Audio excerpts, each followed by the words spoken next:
Hi, good morning, beautiful community. We might have a little feedback. Hi, welcome to the Self Love Show. For those that are tuning in for the first time, this is us, Dawn Light here, and I'm my beautiful co-host, Trish Wright. Yay, we're back. It's just us this week. Yay.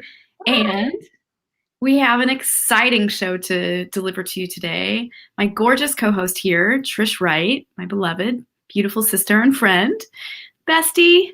Yeah. Yes, we are so pleased to be doing this show for over a year now, and it's incredible, altering our life and our viewers. And thank you, viewers, for tuning in weekly. We really appreciate your support, and just, this is for you. So today's show is all about boundaries. Are you guys ready? It's a good one. I'm gonna read this little snippet here. Boundaries are a crucial part of our healthy life and cultivating intimate relationships. Not only are they for the protection of self and others, they are also necessary in establishing one's identity and an essential aspect of mental health and well-being. When we set clear boundaries or renegotiate a safe proximity to another, we are behaving in a deeply loving manner to both self and others, finding a way to stay in connection. When we clarify our needs and set clear expectations in our interactions, we are reaffirming our own sovereignty in a very sacred way, as well as allowing another person to learn how to clearly love us better. This is a crucial lesson, and when we show that we respect ourselves, we are much more likely to be respected by others. We'll practice holding our boundaries with care and compassion, creating clarity in our relationships and opening the door to deeper connection in all levels of our lives. Yes, boundaries are the distance at which I can love you and me simultaneously, which is by Prentice Hemphill. Trish Wright is a vibrant, heart-centered life lover. She has over 10 years of experience as a trauma-informed self-love, codependency, and certified sex coach. Her life has taken her on quite the spiritual journey. Starting as a timid, innocent Montana girl, she has gone through multiple challenging life experiences and relationships, including abuse, assault, addiction, and codependency. Through these many personal incarnations, Trish has transformed into an ambitious and empathetic relationship coach and One Love Foundation educator. She believes that cultivating healthy connection with self and others will weave aliveness and sensuality in all areas of one's life. With the connection to the breath being most sensual, the most sacred, her fields of study and expertise include holotropic breathwork, embodied gestalt, nonviolent communication, emotional intelligence, self-sourcing, humanistic behaviorism, BDSM, Tantra. She integrates these together in a perfect tapestry suited to each client's specific needs. Trish supports her community in developing skills of radical acceptance through practices of empathy, self-sourcing, and forgiveness.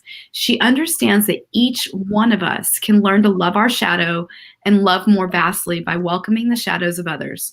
Her current path is to empower people of all ages to take ownership of their perspective and live in their true sovereign choice while staying in deep connection. She delights in illuminating the inner core of each person's inherent strengths while empathizing with their challenges. With their challenges. She walks the beauty path of life, honoring the sacred in ourselves and each other. So this is her personal beautiful quote. I believe relationships are the greatest wealth we have. Compassionate presence and personal awareness can change the world, and we reach our highest potential one small, courageous step at a time. Wow, what a beautiful, beautiful explanation of today's boundaries conversation and tool you'll share, and just your beautiful work in life. I really deeply acknowledge you, Trish, for all you've gone through and to be at this eloquent state in your life, to be able to deeply share from an open heart. Like, this matters to me. Thank you. I love you. I love you too. Oh man. Actually, I've never heard my bio read to me. And I'd also like to shout out to Allison Armstrong for, no, not Allison Armstrong. Allison, oh God, how do you pronounce your last name? Hurwitz. Allison Hurwitz, for being an amazing copywriter and helping me struggle, no, helping me not struggle through writing my bio. So thank you.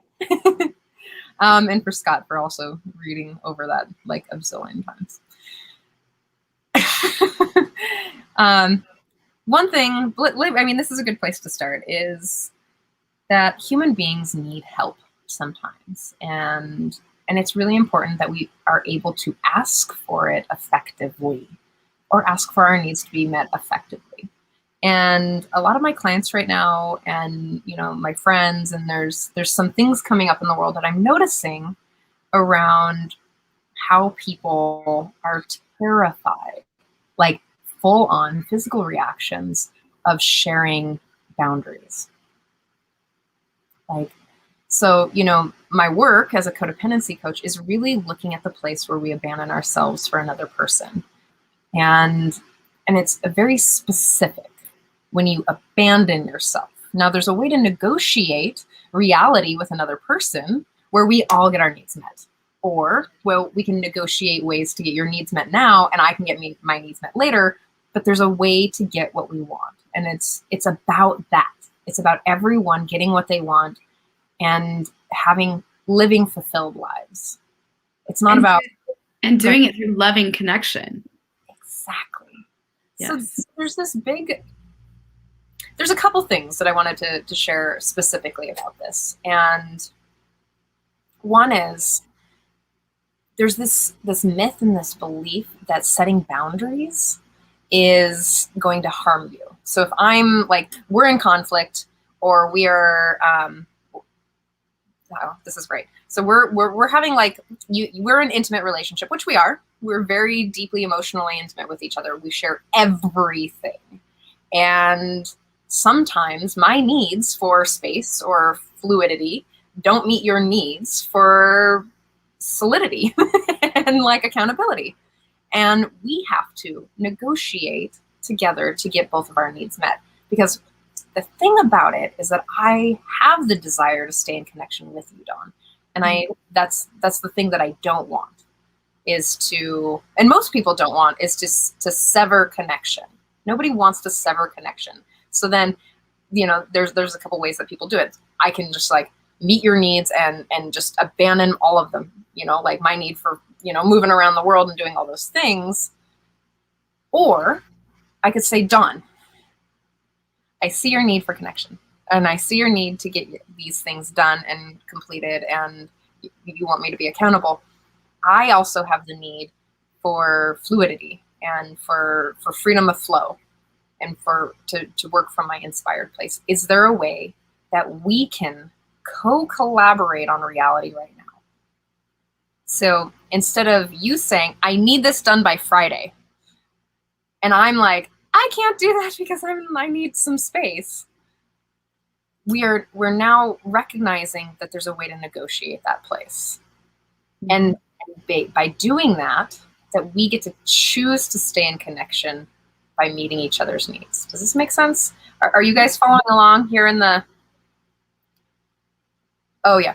So, and then the boundaries, yes, boundaries. Okay, let's talk about that. Thank you, Shara. There is this place that I'm not a big fan of setting harsh boundaries in upset states, in places of heightened emotional arousal. Oh, it could cause even more harm if you choose to do it in that light. Exactly. Now, if you didn't hear that and you just came in just now, go back about 15 seconds and listen to that piece again, because this is really, really important on staying in connection. When you're in heightened emotional arousal, aka any upset, any like overwhelm, it's not a place to actually set a healthy, loving boundary. Because right here is where the severing of connection and hurt actually happens. Now, this is, of course, when the person who feels the most slighted or hurt wants to set a really clear boundary, right? Because you're like, oh my God, I'm at my intimacy threshold, or I'm at this like overwhelm. It's too much vulnerability. It's too much, like you're asking for too much of me. I need to set a clear boundary. And so, or not thinking clearly, just because of sheer triggers. Exactly. Being so triggered, they can't emotionally take anything else in because they're absolutely so triggered from the material surfacing inside, whatever that is. Exactly. So I don't know. I'm just going to give you this one piece.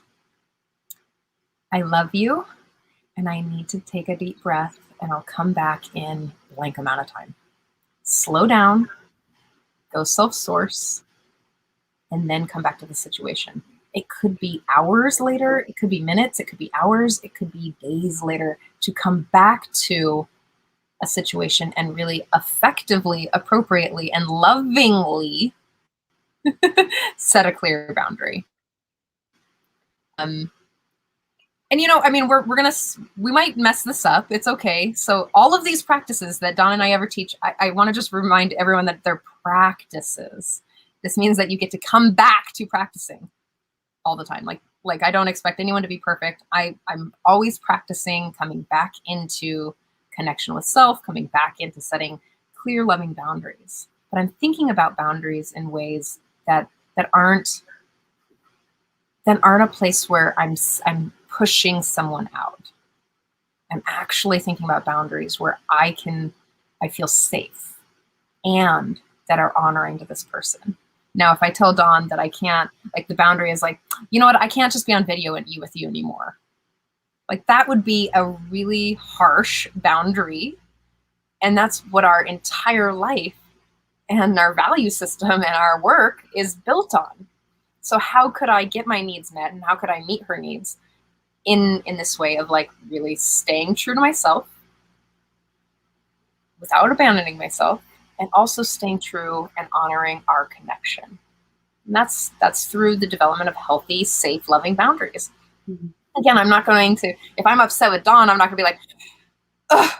What I'm going to do is, I love you, reassurance, follow me here, reassurance, I love you. I'm committed to this relationship. I'm committed to the connection and our values together.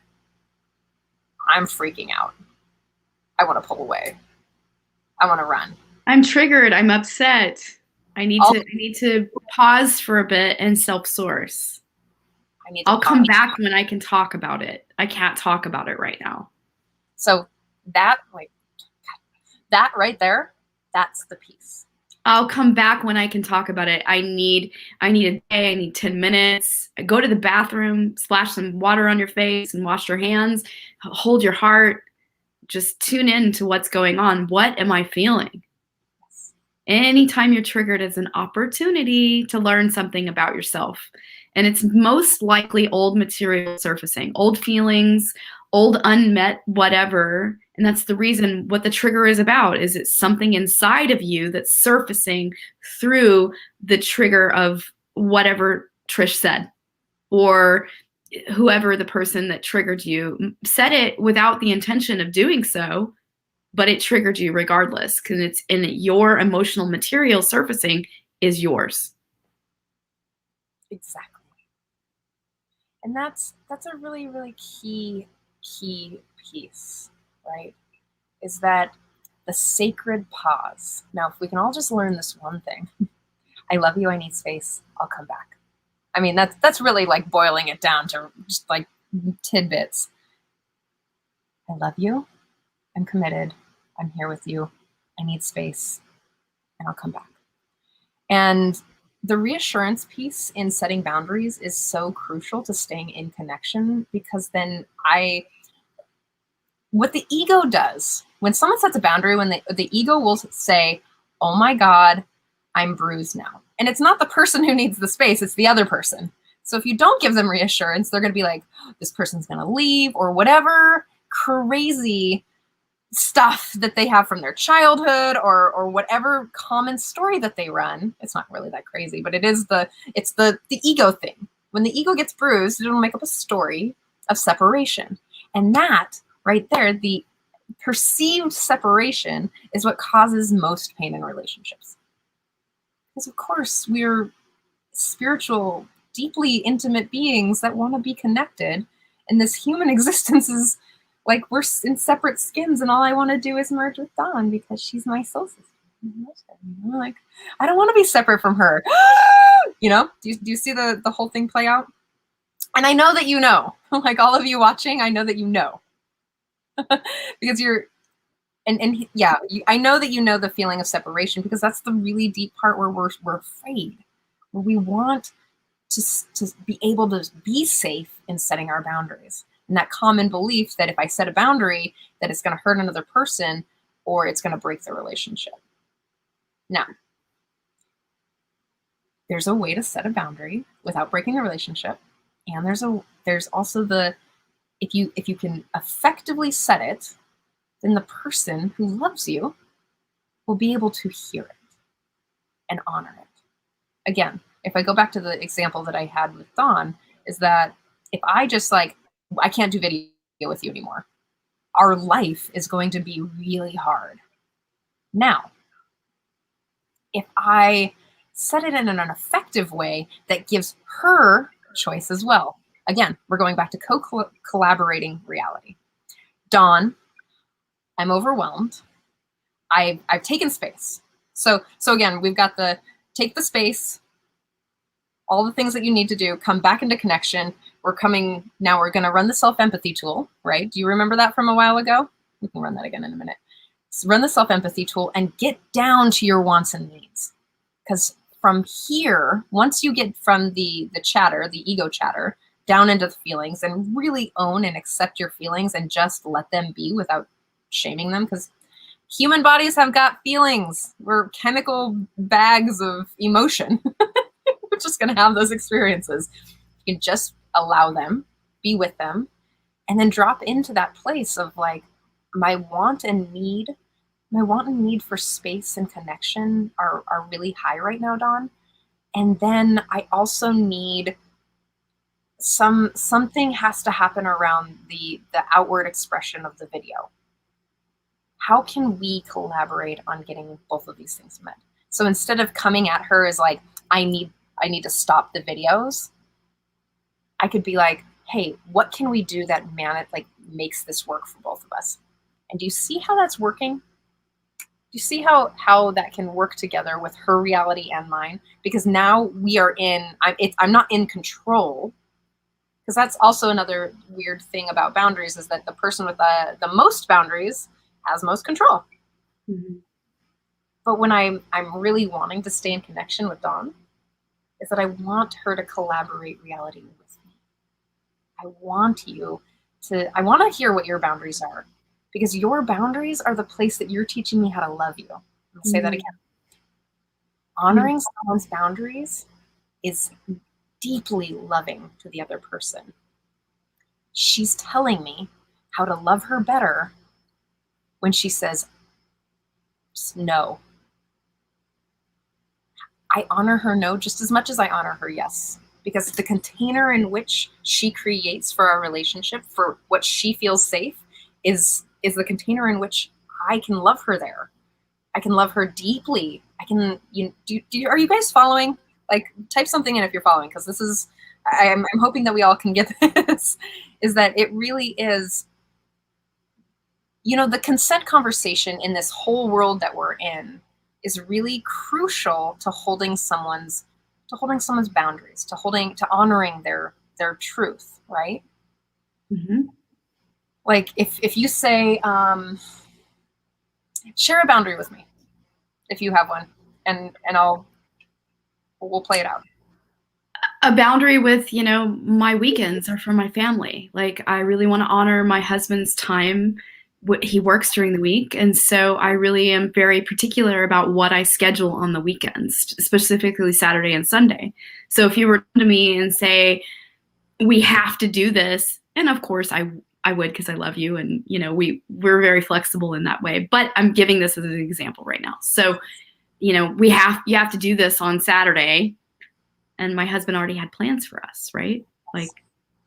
But if you were such a rigid in your request, then I would have to set a boundary and say no.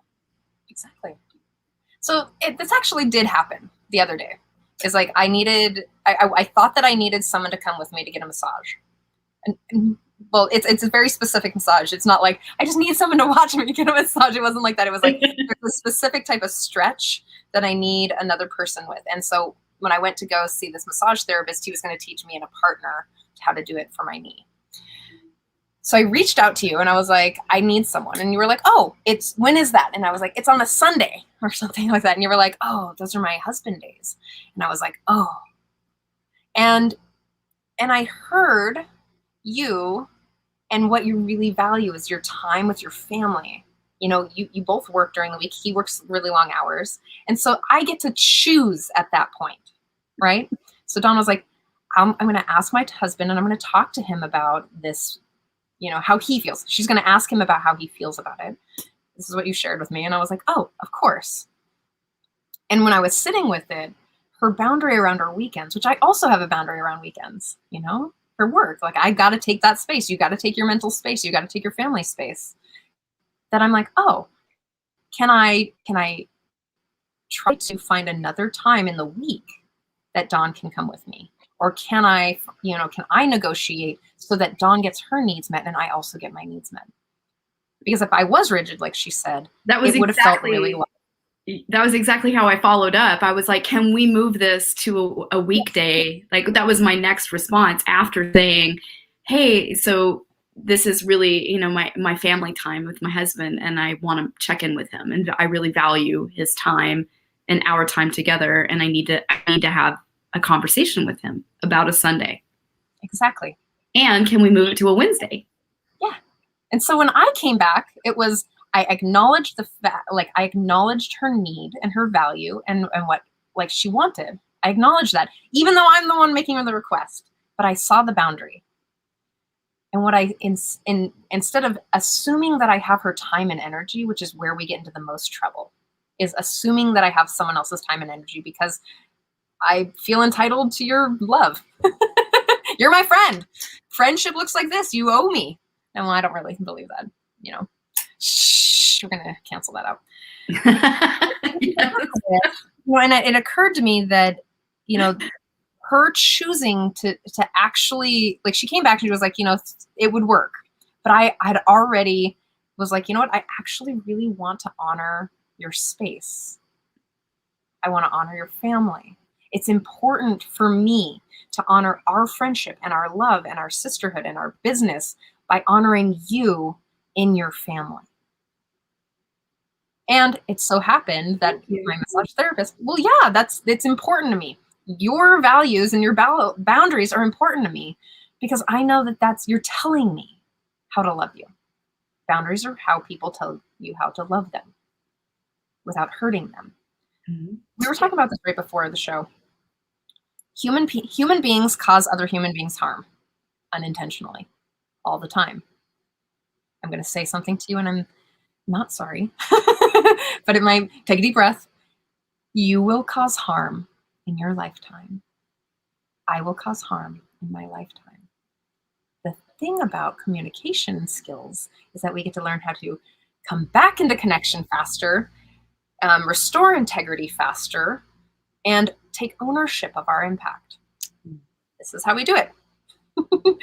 So I'm going to cause Dawn harm regardless of whether or not I intend to. But can I come back into loving connection without creating more harm? And that's the thing, is like, again, reminding myself that I don't have entitlement to her time, energy, or her whatever she doesn't want to do. Like, I don't have entitlement over that. That's not mine. So I did want to share something kind of personally. So again, we're coming back to the place of, I do want to take a breath because I'm realizing I'm talking really fast. Good. Take a deep breath.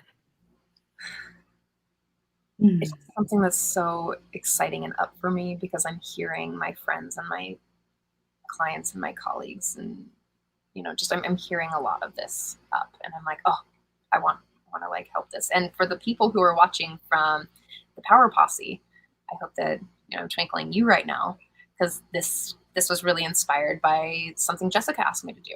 Happy birthday, Jessica. Yay. Hi, Jessica. That, you know, when we get coming back into the place of setting boundaries from a place of overwhelm. Again, repeat after me. I love you. I need space. I'll come back. Because what we have a tendency to do is sever.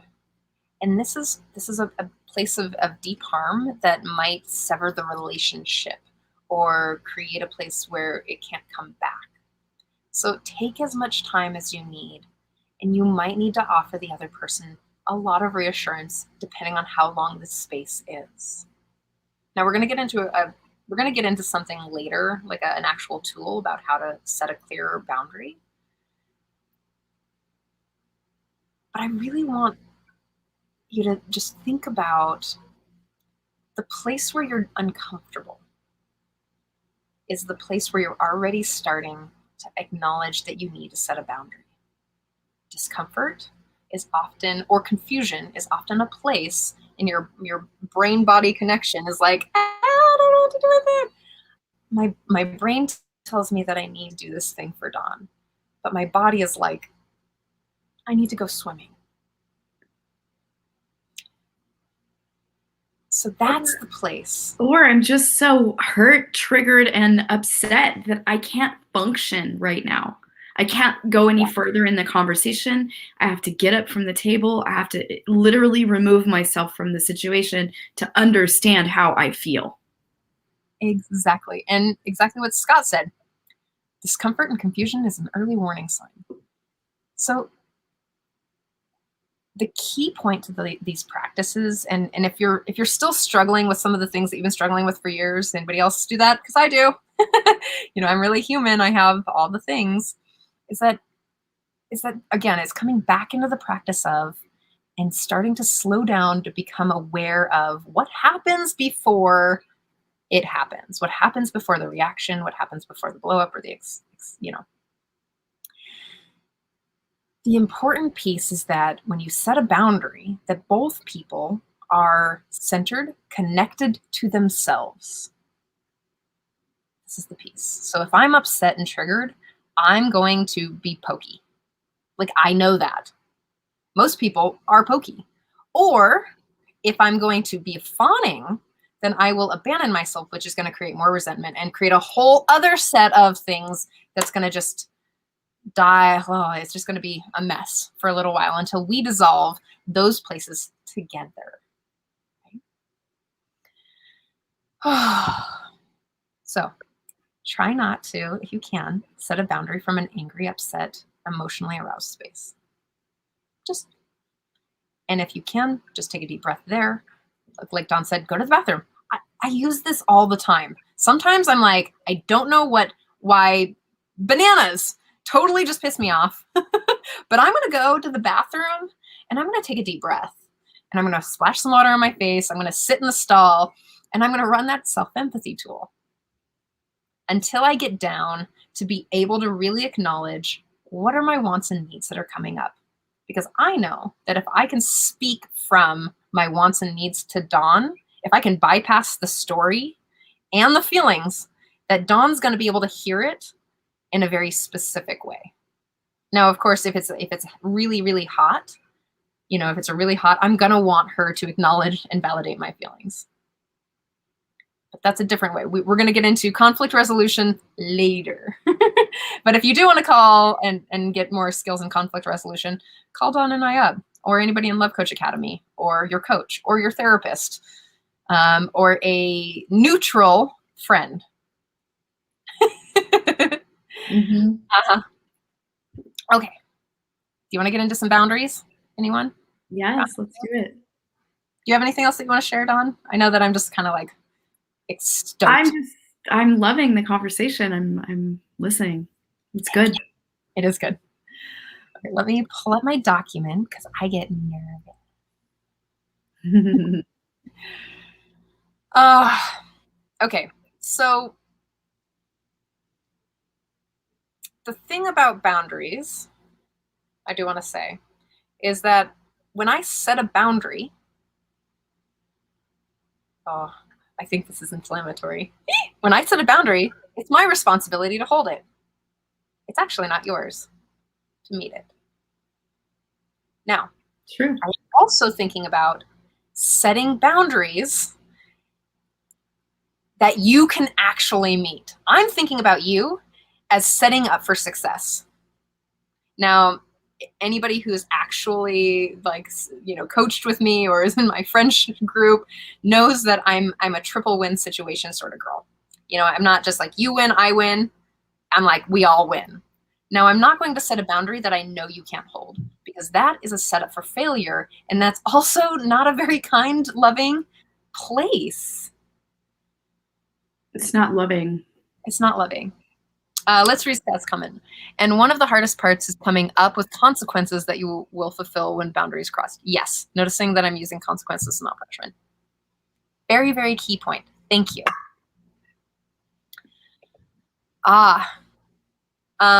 Daniel, we can talk about the period of no contact. I have a lot of thought about that, but I do have that. Again, boundaries aren't to punish others. And if you have the feeling like you want to punish someone, maybe taking space to actually acknowledge what your wants and needs are and coming into self-forgiveness and self-sourcing. Because if you really want to punish someone, I invite you to really think about if you want to be abusive. Because when you punish someone in a place that's where they don't understand the consequences, then it becomes, if your dog pees on the carpet 6 hours before you get home and then you rub its nose in it, it doesn't understand that. Like, people are very similar. Behavior, you have to understand behavior is, loving and kind. So setting the boundary. Okay, we're gonna go into boundaries. All right, here we go. Okay, so I also just want to add one thing. If you're trying to punish someone, really it's an opportunity to look deeply at where are you punishing yourself. Yes. Because it's just that other person is in your life to give you a reflection to yourself. So if you're seeking punishment to punish and consequence the other person for whatever happened, why are you holding such a strict, harsh boundary with yourself? Exactly. Why are you wanting to punish yourself? And that's such a good key point, Dawn, is that if you want to punish someone, then you're likely running with your wants and values. Like, you have a value for something that they might not have that same value. It's part of the judgment place. Thank you for bringing that up. It's so important, Dawn. Yeah. Like, I want to punish you for not holding milk as a value. I'm using these as really like flippant things so that you can add whatever it is that it's like a space holder. Like, I have this value for milk as my top value. Dawn, your top value is kale. Can we still love each other? Well, likely if we co-collaborate reality and find boundaries with that. Like, here's an example. I have a top value for growth in my relationships. I just had a separation in my life because my top value is growth and intensity. There's a level of intensity in growth, and the person doesn't want to participate there. Now, do I hate this person because they don't want to be close to me? No, I love this person. The perceived separation is what causes the pain, but the boundary is, can we talk about something lighter, and can we keep coming back to the lightness? And can I choose with that person to do that? Yes. And there's going to be some level of vulnerability and growth work that is existent in all of my relationships. Can we negotiate time and space and maybe safe words when I'm like deeply heavy and wanting to dig into the folds of my brain? Yeah, there's totally a boundary there. Carrots. Whoa, we're getting deep. I'm going to call carrots right now. Whoa. About BDSM that I really love is that you can utilize, like a red, like I'm flagging right now. Like, I need a breath. So, all right, let's talk about boundaries. Yes. Yeah. So again, boundaries are crucial to self-love, to personality and identity and ego development. Boundaries are crucial to safety, emotional and physical safety. So no one can make you feel inferior without your consent. Again, so you get to choose the proximity to intimacy that you share with another person. Did you hear that? Okay, good. Some of the things, there's a couple questions that I want to ask first. So the questions of, what are boundaries that you hold for and with yourself, the ones that you actually can hold boundaries within yourself? So we're always going to, come back into self-question, self-inquiry, self-looking, setting yourself up in your own boundaries is really important. I used to set myself up for, I used to be almost 200 pounds, and I was like, no, I'm never going to eat bread or sugar again. Well, that wasn't really a realistic boundary for myself. And what that caused is a lot of crazy, bingey, not getting my needs met. So can I actually create a boundary system that I can meet myself? If I'm 80% good and 20% bad, that actually is the right balance for me to create this boundary around sugar. Does anyone else have the sugar thing? Oh yeah, I've had it. Yes. So what are some examples? So you can write these down. What are some examples of boundaries that you could benefit from creating? Just fathom in the world, like boundaries with your boss, or boundaries with your spouse or your children, boundaries with yourself. What are some boundaries around your time, your energy, your attention, your money? Food. There's so many things. Yes. What are some healthy, and we don't even have to call them boundaries, but if that's harsh for you, we can call it, I just had the word. Healthy parameters. Parameters, proximity, relationship. How can you have the healthiest, most enriching relationship with yourself? What do you need to uphold your boundaries with yourself? What do you need? Kind of list some things out. When was a time that you crossed a boundary of your own? And I invite you to think about what happened, not when you crossed it, but happened right before. Maybe in the hour, or in that day, or maybe a week. Spend that time just thinking about what happened before I crossed that boundary. What was happening in my brain, in my body? How did you notice, and how did you notice that you crossed that boundary with yourself? And what have you done to enhance the boundary since? Now I invite you to actually think about all of those questions as in you're looking at another person, right? What are some examples of interpersonal boundaries that you currently have with another person? What is an example of which that you've crossed someone else's boundary? How did that make you feel? What happened? See, when we start asking ourselves questions about other people and our impact, then we start recognizing that there's a more clear way to really look at and uphold someone's boundaries. Again, boundaries are the place in which I can love myself and you at the same time. Or boundaries are the place in which you can love yourself and me at the same time. Because that's really, if we can find a negotiation or negotiate, or find a place where we can set safe boundaries where you feel safe and I feel safe.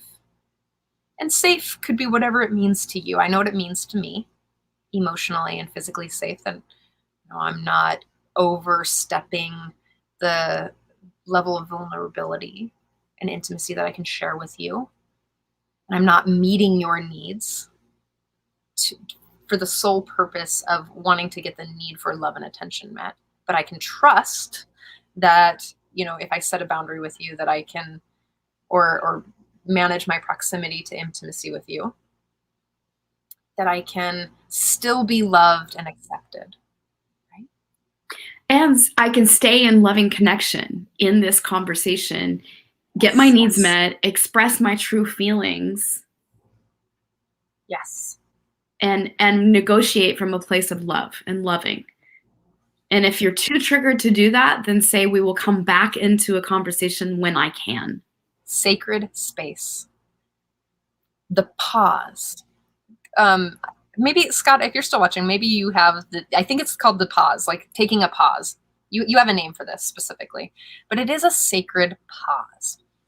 At a certain point when you are emotionally aroused, I'm going to use this term because it covers everything, like any sort of heightened experience inside of your body and brain.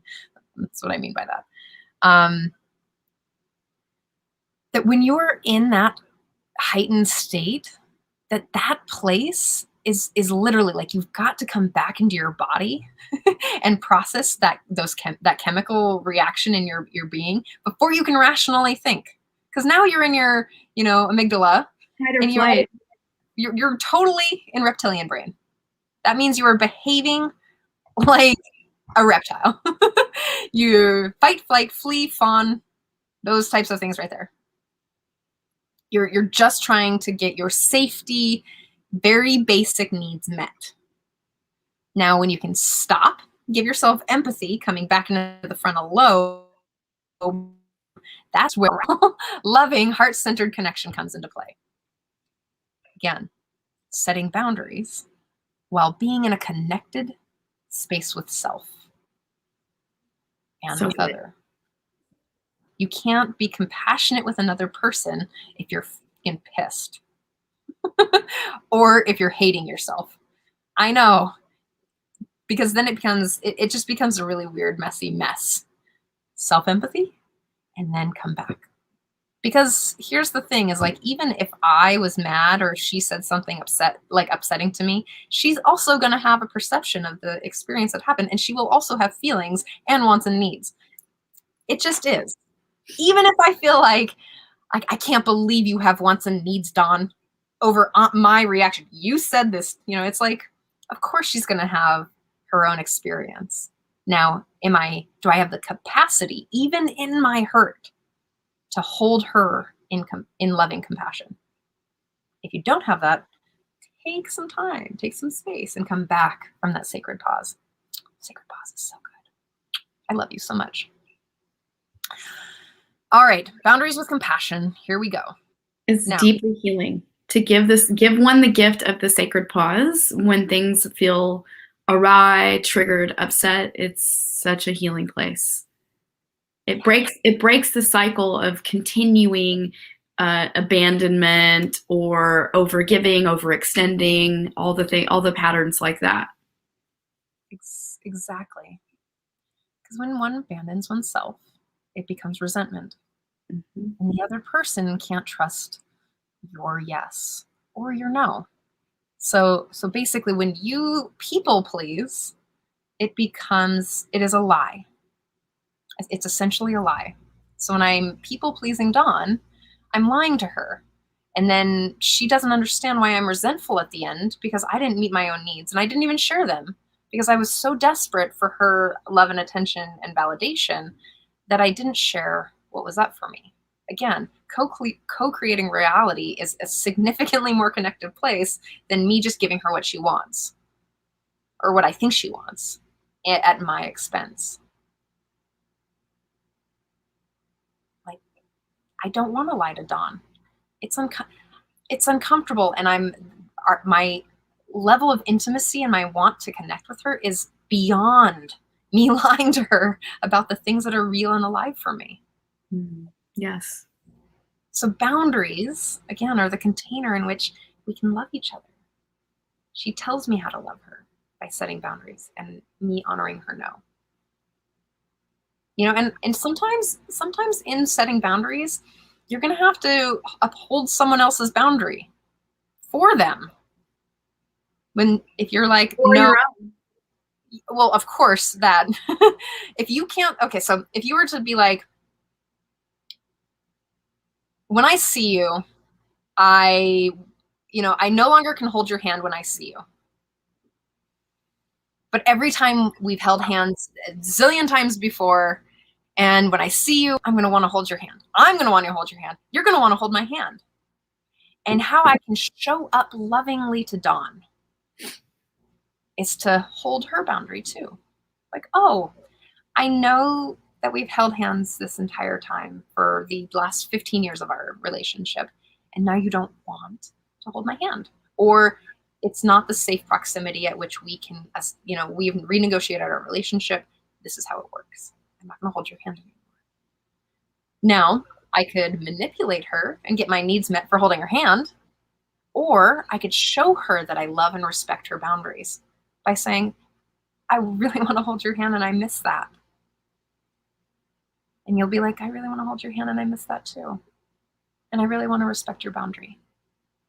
And I'm not going to hold your hand. But maybe we can air hold, or maybe we can just acknowledging the discomfort there is so important. Like, I want to hold your hand and I'm honoring that. Thank you for your no. All right, let's do some, for everyone still watching, let's pick a boundary. You can pick one with yourself. You can pick one with another person. I wouldn't pick the hottest one right now. I wouldn't pick something that's like excessively fiery. If you're upset with someone, again, pause, reassurance, pause, reassurance, pause, reassurance, more reassurance. I love you, more reassurance. Reassurance. I'm just going to pin that to the wall. I hope you got that. I've said it enough times, I think. And if you didn't get it, rewatch or call me up.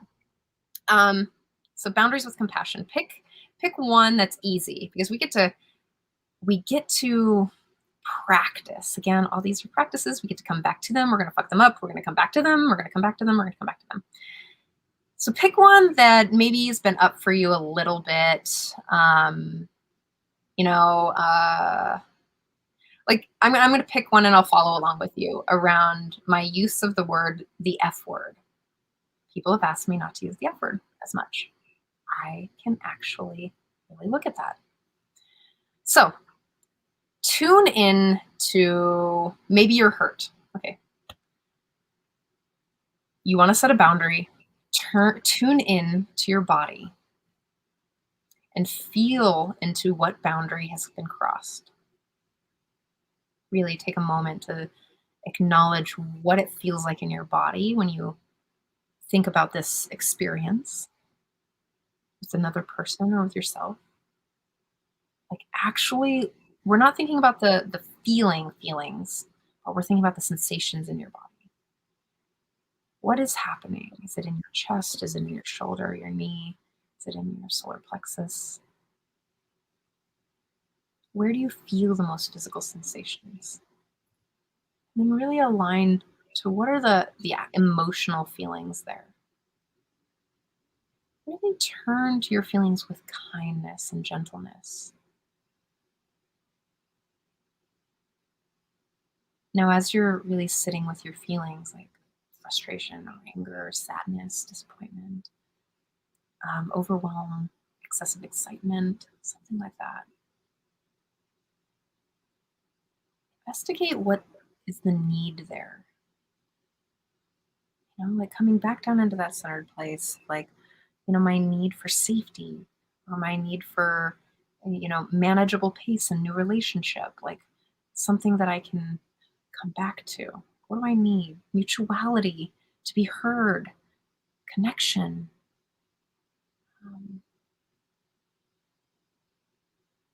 And then from here, you get to acknowledge the compassionate boundary. What can you, like from this place, what's the boundary that you want to create? So my feelings around having someone not curse, like the boundary is abrasive language, or the feelings of abrasive language. The feeling that arises for me is like, oh gosh, I'm not going to be authentic. I'm turning towards my feelings like, okay, I'm nervous. I'm kind of scared. The boundary that I need to have with these people asking me not to curse, like, again, I'm wanting to boundary there. They've asked me not to curse. I'm going to have my own set of wants and needs in this place, is to really have some aspect of authenticity for myself, as well as accountability. Like, yes, I want to do this. I also am going to mess up. I'm also wanting to maybe use, curse words at certain points, and to really align that. Right? And then cultivate the compassionate boundary in words. So you have the boundary in your hand, you have it in your head. When you say it out loud, go ahead and say it out loud. How does that land? And can you imagine saying it to the person that you are wanting to set that boundary with? How are they going to react to it? How are they going to respond to it? Now, can you kind of turn back the dial a little bit and come from the place of my wants and needs or values of blank are wanting to be met?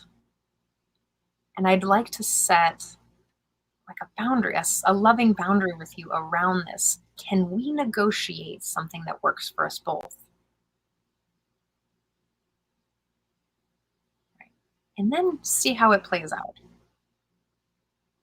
Probably feels a little bit better, right? A little bit easier, a little bit more connected. So here's the steps to actually set a clear boundary. Reassurance and love. Especially if you love this person, offering them an opportunity to be seen and validated in their own love. Because they're probably behaving out of love, especially if they're in your life. They're just trying to get their needs met as well. So I love you. I appreciate the way you do these things. I can see ... I love you. Validation, acknowledgement of what they're doing. Be direct and specific. Clarity, honesty, and come from your needs and wants. Again, I love you. You've been doing such a good job on the documents and writing the documents, and you've been doing all these amazing things. And I so appreciate your time and your energy. And I see how hard you're working. I see your drive to get this project done. It's really amazing. I have a need for spaciousness and to stay in connection. And I also have this need for just flow. And the level of pressure that you're at, it makes me feel really anxious, and I'm really trying to do it, but I need more time.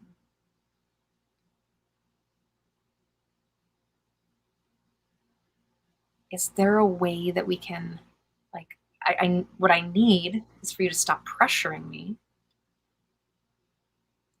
but I'm willing to negotiate something that works for us both here. How does that sound? Can we do that? And that person may have feelings about this boundary. And this is a really important piece, is like when you ask for your boundaries to be met, to not have an outcome specifically. They may say yes, they may say no, they may say, I don't know, they may get upset. Who knows what's going to happen? But to also come from that place of curiosity. If they have a reaction, like, oh, what did that bring up for you? How did that happen for you? Why do you need to set a boundary? What's going on? What's alive for you? What are your wants and needs? And allow them to co-create that boundary with you, because then it's more likely that they're going to be able to hold the boundary with you. Again, boundaries are the place in which you can love yourself and the other person at the same time, and vice versa. Letting go of the outcome. And if they can't meet your need for the pressure, for not being pressuring, or whatever the boundary was, can you just mutually acknowledge the unmet need? And give yourself time to mourn and grieve that with that person. Now, if you have anger or feelings of real big push off, again, reassurance and that sacred pause, that space. And if you can, like, big point of setting boundaries, huge, try not to use triggering, pointed language. Name calling, this is never okay. If you want a loving connection, name calling, no. Take space before you do that. A pokey, fault blaming stuff, not necessary here. If you want to set a healthy boundary that's, going to collaborate reality.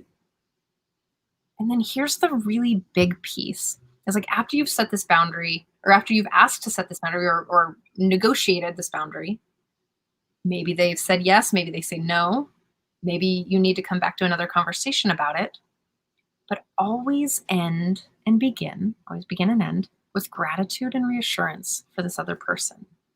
Staying in connection, if that's what you want to do, is crucial. Now, again, I'm just going to say this to drive it home, is that honoring someone's boundary, again, honoring someone's boundary is them telling, like their boundary is them telling you how to love them better. So if you can say, thank you for telling me that. Thank you for your no. I feel hurt by your no. I wanted to hold your hand. And I understand that this is the place I can love you better. Thank you for sharing that with me. Because their boundary isn't about you. Their boundary is their safe proximity to intimacy that they can share with you and maybe anybody else. So if you can take their boundary as not personal and help them understand that your boundary isn't necessarily personal, but for your own needs and your safety. That's why we come from our wants and needs in boundary setting. Yeah. If you want to find out more about wants and needs, go ahead and reach out to me on Facebook, or embodied-happiness.com, or embodiedhappiness@gmail. You can just email me, or Dawn. So yes, this is part of the key to setting healthy, loving, clear boundaries, is reminding yourself that boundaries aren't really about the person. Boundaries are for the person creating the boundary. It's for their safety, their whatever needs that they're trying to be met. And for a lot of us as children, we were never allowed, or our boundaries were crossed all the time. I don't know if you know, or if you had this, Dawn, but I did, is like, a lot of like children are forced to hug the adults that their family members. This is like a really common one. And they're like, I don't want to hug them. And then they're crying. And then they're like, I don't want to, like we weren't allowed to have boundaries as children. So how could you be an adult and set clear, healthy boundaries? That's why we're all relearning it. That's why we're all practicing.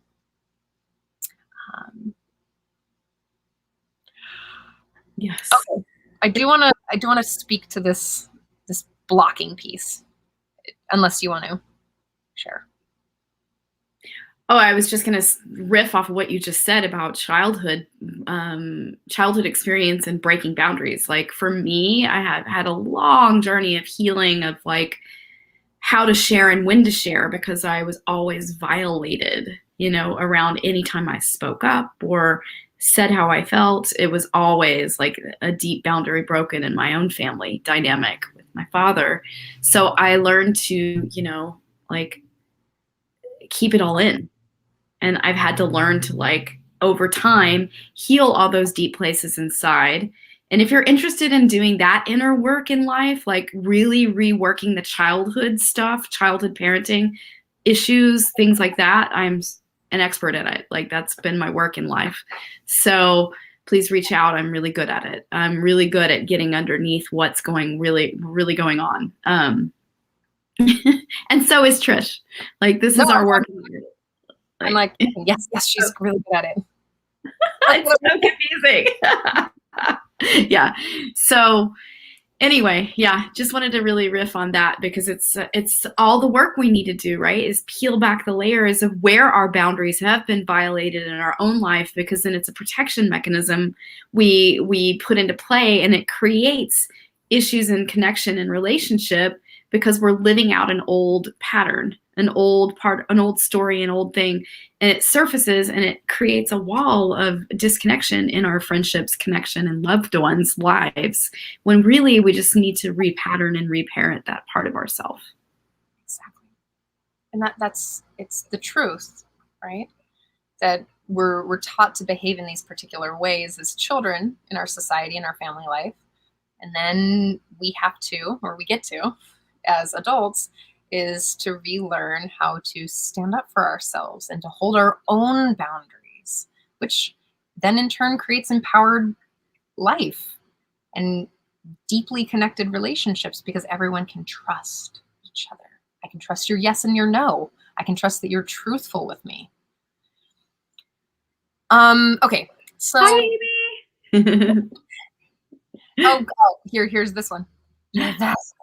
Well, good job, Amy. Yes. Boundary I just conversation. want to acknowledge you, Amy. Mwah. So I would like to, Antonia, you're commenting about being blocked. So that's the thing, is like sometimes we don't hear. I'm a very big fan of direct conversation. You know, again, I'm going to run the steps really quickly. If you are hot, spicy, or emotionally aroused, triggered, like even excessive excitement and delight, this is a great time to take sacred space. Reassurance, space, reassurance that you're going to come back. And if you take more time and space, like maybe you say, I got to take a week or a day. Say in a week, know that this next few days, I still love and I want to connect with you. I'm trying to connect with myself and get clear. I want to speak to you lovingly. And in a week, you can, maybe you need another week. Dawn, I need another week. I love you. More reassurance. Maybe even reassurance in that week. She can ask for more reassurance. Like, I'm feeling really freaked out that you need 2 weeks space. I want to make sure that we're still connected. I can do that. I can give you, hey, I love you and I miss you and I care for you. I'm still working it out. Great. So sacred pause. And then we go into the boundary setting, right? The steps of the boundaries. Reassurance, I love you, gratitude, acknowledgement of this other person that you want to set a boundary with. Setting clear boundaries or sharing your wants and needs that want to be met. This is a huge key point. If I can say to Dawn, I have a need for, I'm feeling scared. I need to set this boundary. I have this need for whatever it is that needs to be met. And then hear her side, hear her experience, give compassionate empathy. Setting clear boundaries is crucial when you're coming from a place of calmness. If you're triggered, it's not the right time. And then after you set the boundary, lovingly, without pinpointing or poking, coming back into gratitude, reassurance, and maybe you are grieving that she might or he might or they might not be able to meet that need for you or be able to hold that boundary. And then you get to renegotiate the level of the proximity at which you can be intimate with each other. I'm talking like emotional intimacy, vulnerability, it's physical intimacy. Like, I mean, it's all of these things. Intimacy doesn't look like sexual or physical intimacy to me. It looks like being deeply emotionally vulnerable. And then reassurance. So, Antonia, just to touch on, you said that you heard the second time the clear boundary and they still blocked you. The blocking is for them. Let's say it again. That even if you acknowledged it, they're so hot, they're so emotionally aroused and triggered that their safe proximity is to block you. And in time, it'll subside or it won't. And how you relate to the issue is the issue. So what it's bringing forward inside of you, it's happening for a reason. So lean in and ask yourself, what's the story I'm making out of this? What do I make this mean about me? Perfect. It's hugely crucial. And what are you making it about you? Personal example. The person that I was dating got overwhelmed with my process, I think. And he had his own stuff going on. And there was a place where it was like, oh, I need space. And he cut it, he was overwhelmed and cut it really like abruptly. And it wasn't the boundary that he set that hurt. It was the abruptness of it. And what I made it mean about me, poor little ego, the ego's just so sweet, you know? Like, what I made it mean about me, my little ego was like, oh, I'm unlovable. Mm-hmm. I'm so unlovable that this person can't stay in connection. See? Which isn't true. That person needed to take care of themselves. And so when I got back into, I dropped the ego story. Like, okay, what do I need? What does that story tell me? What does my ego need right now? I want to feel connected. I want to feel safe. I want to feel loved. How do I meet that in myself? Okay, get off of Facebook, go dance, go move my body, get really centered, write a lot, read, talk to my girlfriends, talk to my friends, go into the forest. I needed space too. Realignment.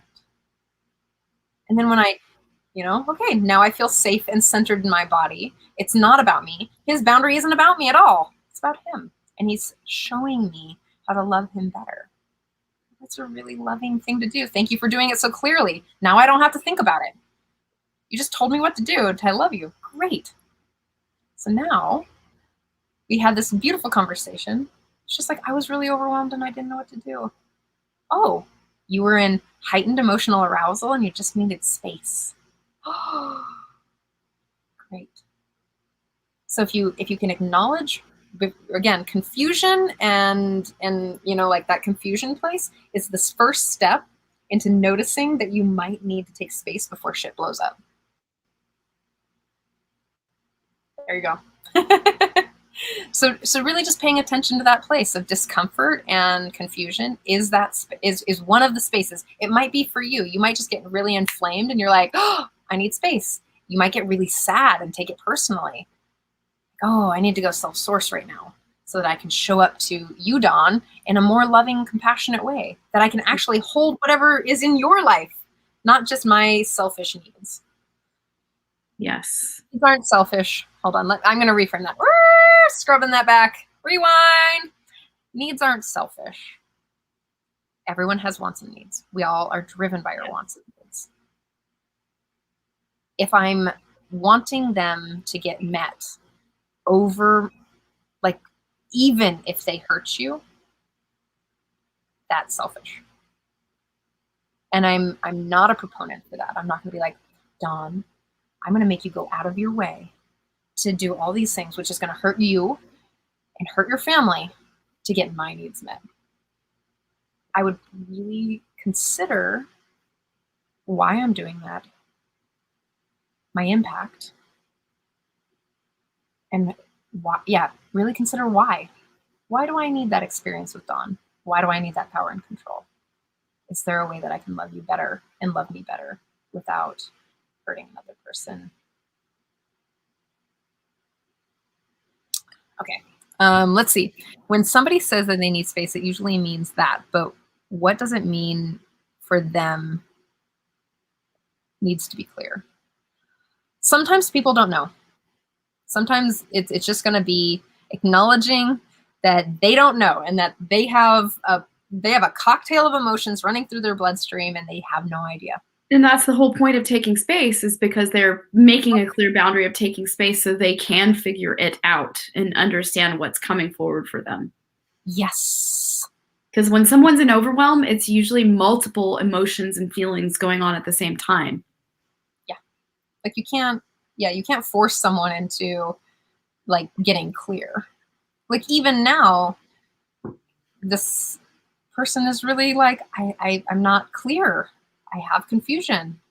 Like, oh, and can I just be in loving compassion for that person for being like, I need space. I don't know why. I love you.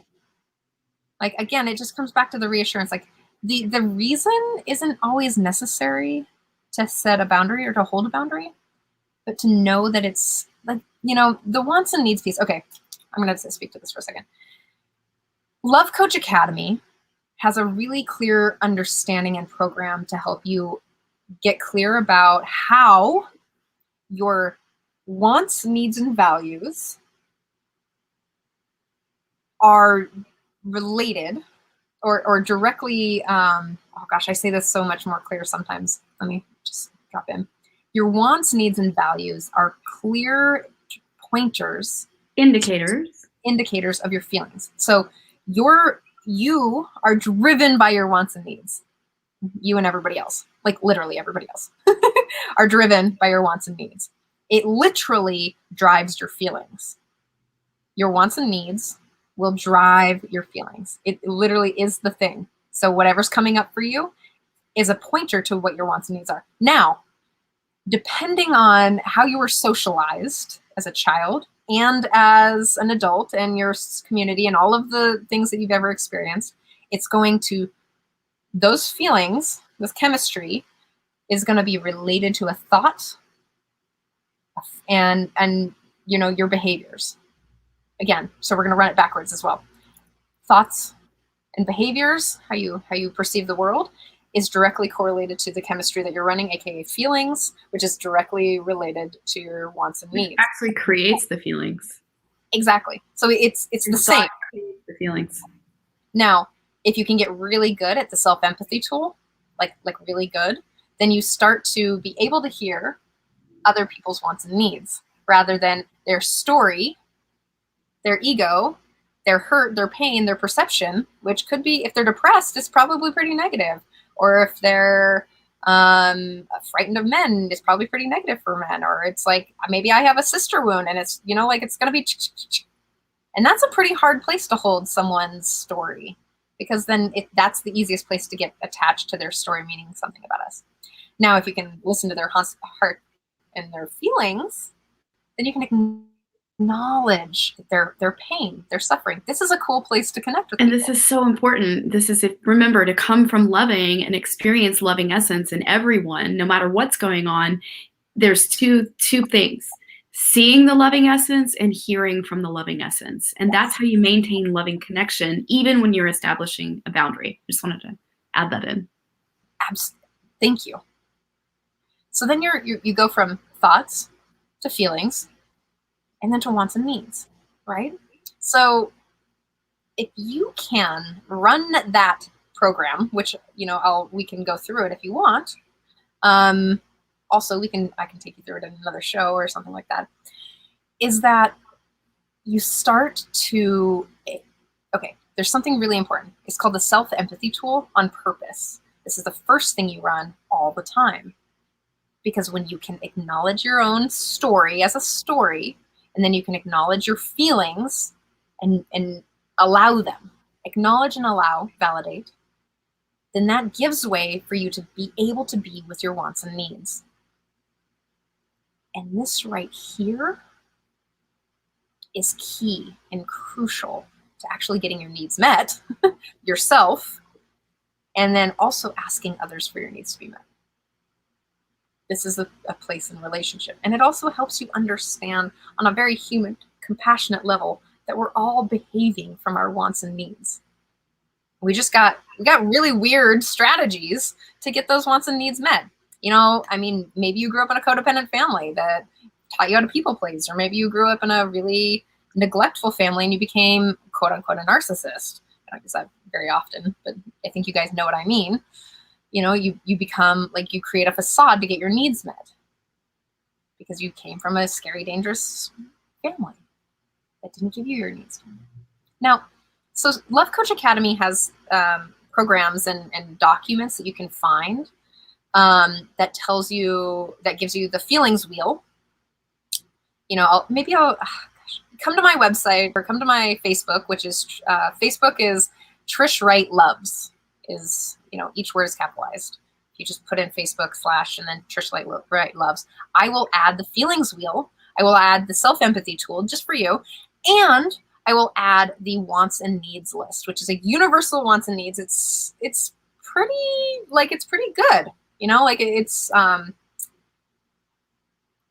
You'll find the things. So when you take the little PDF that I made of the self-empathy tool, you can practice this with the feelings list, feelings wheel, the Gottman feelings wheel, and the wants and needs list, the universal wants and needs. You're going to start to see how much more expansive and how much more capacity you have, not only to be loving to yourself, but loving and compassionate to others.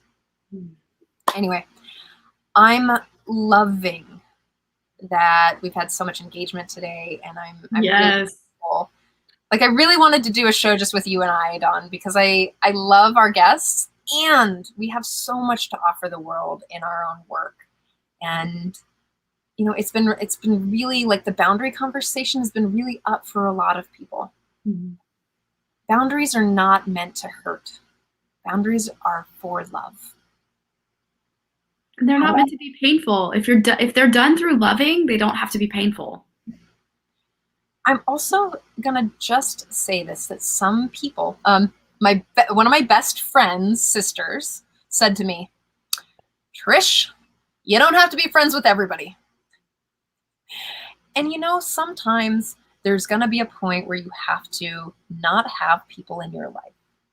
People have cut me out of their lives, and I have had to cut people out of my life too, for my own safety and sanity. It doesn't mean that I don't love them or I don't miss them, but the capacity, the safe proximity at which we can be in each other's lives is to not. And you probably heard me say this again. How can you stop the harm? Stopping the harm. Once you recognize that someone is being harmful, because again, like I said before, we unintentionally cause harm all the time, even in being really good people, even in being an ally. We will cause harm because there's 7.8 billion perspectives and realities. If you just have one, perspective, some of us have like multiples, just saying, that it's so crucial to know and accept that you will cause harm. You will step on someone's toes. You will unintentionally hurt someone by behaving as you. The best thing we can do is be honest about what's going on for us, mm-hmm. without blaming or shaming another person, and to really come from our wants and needs in a loving, compassionate way, while self-sourcing and then asking. Like, being self-sourced and then asking for your needs to be met is also a really important piece. I'm never going to suggest that we don't need other people to co-regulate, or like, we need other people. We live in community. We want connection, regardless of whether you're agoraphobic or not. But self-sourcing is the key, because it fills you up. It fills your cup with spirit. And then you're able to be in a loving connection with yourself and others without seeing through a cloudy lens of perception around what's going on. Yes, this is crucial. So what I mean by this, and what Dawn means by this, is that when I run the self-empathy tool and I recognize that my need for connection is up, well, guess who's feeling the feelings? I'm feeling the feelings. So if I'm saying, Dawn, you're disconnected from me, well, guess who's feeling the feeling? I'm disconnected from me and her in that moment. So it's my responsibility to go connect to myself as much as I possibly can, so that when I do come back, I'm like, okay, Dawn, I did my writing, I did my meditation, I'm as connected as I possibly can, and I'm still feeling a little uncentered, and I would love to get my need for connection be met. Mm-hmm. What I would like is to be held for 10 minutes. And you might be like, that doesn't work for me, but what I can do is I can listen to what's up for you. Or let's do a meditation together. Let's watch a funny video together. Do any of those work for you? She set a boundary, she said a no, and she created reality with me, which AKA is the connection that I actually like. Thank you guys and girls and thems and theys and z's and zays and he's and whatever. I support you. Happy Pride Month, by the way. I love you for just being you. Be authentically you. And if you're scared, call me, and we will find ways that you can be yourself and authentic.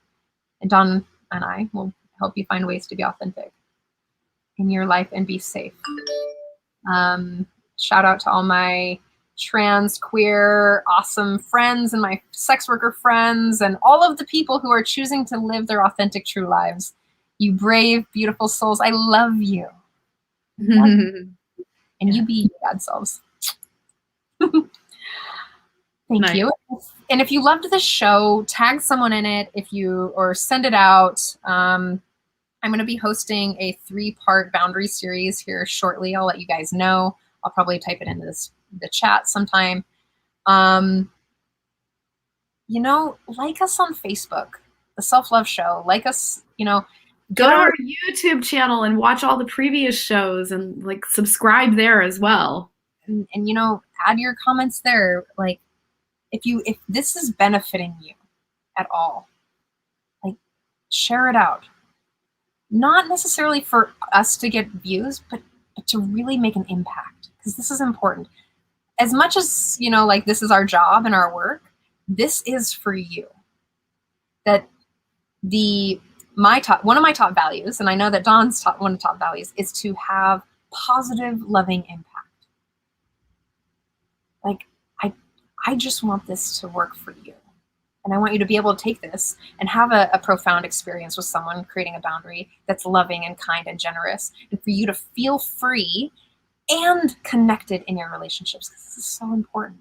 I want you to thrive. Because the more we live into our authentic expression, soul expression, the happier we all are and the happier the world is. And a more balanced state of like existence happens for every person out there, because we're all truly living into our authenticity and not afraid to say where we need a boundary or where it needs to be reestablished, whatever the conversation may be. It's like we all are sovereign and we can all do this together. Yes. One last thing. Speaking of sovereign, thank you. Friday night at 7:30 Pacific Standard Time, p.m., we are having a conversation with some really powerful heavyweights in the realm of sovereignty. And we are dissolving some of the myths around what sovereignty means and really evolving what we know as sovereignty and really co-collaborating reality together in our true sovereign selves. So taking sovereignty from this like idea of selfishness and adolescent behavior and just like individual sovereignty, and creating sovereignty on a global level, on a universal level. So that's going to be a really, really powerful conversation. Check that out. Whoa. All right. Anyway, come to our, if you love us, come like our stuff and send it out and really like reach out with stuff that you might want to see us teach, or people that you might want to see us host on the show, because this is really about you. Thank you, Dawn Light. I love you. I love you too. Also, come join our Facebook group called Reclaim Your Trust, a group for women, for all the women out there that are seeking expansion in your relationship, where if you've been struggling in a marriage or a partnership where you felt it's radically out of balance and you're needing to really deeply explore inside of yourself to heal because you don't want to give up on the relationship, you're committed to it, but you know it's out of balance and you can't figure out what it is, then this is the place where reestablishing your own trust and learning, peeling away the layers where your boundaries have been broken and reestablishing your connection with yourself to heal all the deep places so that you can have that possibly even a role reversal that needs to take place in your marriage or relationship. This is the deep work we're doing inside of this group. It's called Reclaim Your Trust, a group for women. And we just go deep in there and share all our tools and gifts and experiences. I'm speaking from my own personal experience. The program I'm creating around this has been a lifetime journey of laying down the father wound. So it's really, really about really establishing a healthy boundary and connection with yourself personally, with the divine mother and father inside. And when you come into wholeness, you can really reestablish that wholeness in any relationship you have, specifically your main partnership, lover, best friend, or, really it's the women I'm working with is really about their main partnership, their beloved. And it's like if you're wanting to deepen that relationship and strip away all the places where there's disconnect, shame, unmet feelings, always being met with like discord or unease or feeling like you're overgiving, overextending all the time and you can't get out of that pattern, then this is the place to really dive into it and feel met and held to where you can repattern and reparent these places inside. Yeah. So check us out here. Oh, thank you, Scott, for watching. And I know. We love you, Scott. Thank you so much. For being a great mentor and a great muse all the time. And thank you for Sign Network for always sharing us out and being fantastic. And we love you. We love all of our viewers and our listeners. See you next Thursday. Have a good week.